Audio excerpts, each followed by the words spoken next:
నిన్నటి రోజున మన ప్రియతమ ముఖ్యమంత్రి జగన్మోహన్ రెడ్డి గారు మనకు మేనిఫెస్టో విడుదల చేశారు. ఇంతకు ముందు ఇస్తున్న పథకాల కన్నా అవి అన్నీ డబల్ చేయటం జరిగింది. ఇప్పుడు ఈ మేనిఫెస్టోను చూసి చంద్రబాబు నాయుడు ఆయన 2-3 రోజుల్లో ఆయన కూడా ఒక మేనిఫెస్టోను విడుదల చేస్తాడు.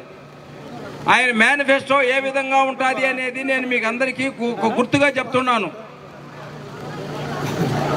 ఆయన 10 లక్షలు ఇస్తానంటే ఈయన ₹1 కోటి అంటాడు. అంటే ఈయన ఇచ్చే 10 లక్షలు అనేది ఆయనది పక్కాగా ఇవ్వగలిగితేనే చెప్తాడు. ఏదైనా ఇచ్చేదే చెప్తాడు, ఏదైనా చేయగలిగిందే చెప్తాడు. చంద్రబాబు నాయుడు మాత్రం ఆ విధంగా ఉండదు.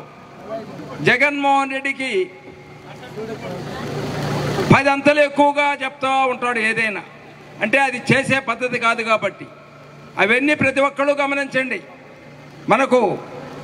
మన ముఖ్యమంత్రి గారు 5 సంవత్సరాల పాలనలో ఆయన స్టార్టింగ్ ప్రమాణ స్వీకారం చేసి నవరత్నాల ప్రోగ్రాం ఏ విధంగా చెప్పాడో చెప్పింది చెప్పినట్టు చేసిన వ్యక్తి ఒక్క జగన్మోహన్ రెడ్డి. ఈ రోజు వరకు 5 సంవత్సరాలు అదే పద్ధతిలో నడిపాడు. ఏదైనా సరే చెప్పితే ఖచ్చితంగా చేస్తాడు. చంద్రబాబు నాయుడు ఎక్కడ కూడా చెప్పింది చేసిన దాఖలాలు ఏమాత్రం లేదు. అది మీరు ప్రతి ఒక్కళ్ళు గమనించాలా.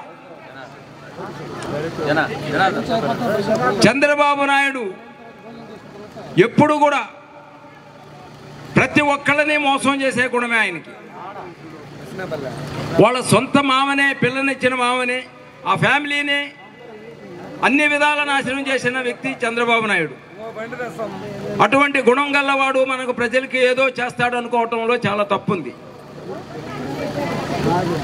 రుణమాఫీ చేస్తానని చెప్పి మధ్యలోనే ఆఫ్ చేశాడు.